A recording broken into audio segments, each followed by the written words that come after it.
ඔයාලත් ඇලවල් වල ගංගාවල මේ දවස්වල නාන්න යනවා නම් හරිම කල්පනාවෙන් යන්න. බලන්න වැස්ස බින්දුවක් වන්නේ නැහැ, වහින පාටක් වන්නේ නැහැ. හැබැයි දැන් පැය දෙක තුනක ඉඳන් මේ මහ කැලේට ඒ කියන්නේ ශ්‍රීපාද රක්ෂිතේට වහිනවා. ගමට පේන්නේ නැහැ වහිනවාද කියලා. හිටපු ගමන් වතුර නැහැටි කවුරු හරි ගඟේ හිටියනම් ඉතින් ලොකු අනතුරක් තමයි වෙන්නේ. බලන්නකො අර කට්ටිය දුවලා ගියා. දැන් වතුර පාරේ නැහැටි ගල් පෙරලගෙන ඉන්නේ.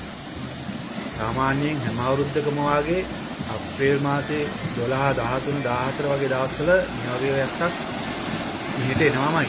ඇලවල් වල ගඟේ හැමෝම ගල් පෙරලගෙන යන්නේ. දැන් මේ පාර ටික වෙලාවෙන් මෙහෙට අද අප්‍රේල් 8 වෙනිදාම ඒ වැස්සේ බලන්න පාරමක් දෙන්නේ. ගංගාවල මුදාස්ල යනවා නම් අනිවාර්යෙන් ගොඩක් කල්පනාවෙන් පරිස්සමෙන් යන්න. බලන්න පාර යන්නේ නැහැ. සාමාන්‍යයෙන් මේ කලින් අහලා තියෙන පොත්වල වගේ තමයි කියලා. බලන්න කියලා නෑ දැන් කියලා.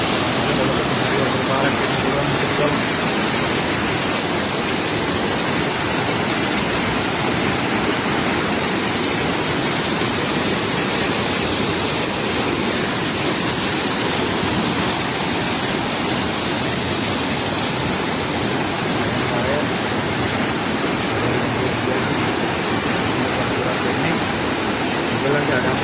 Ada apa sih?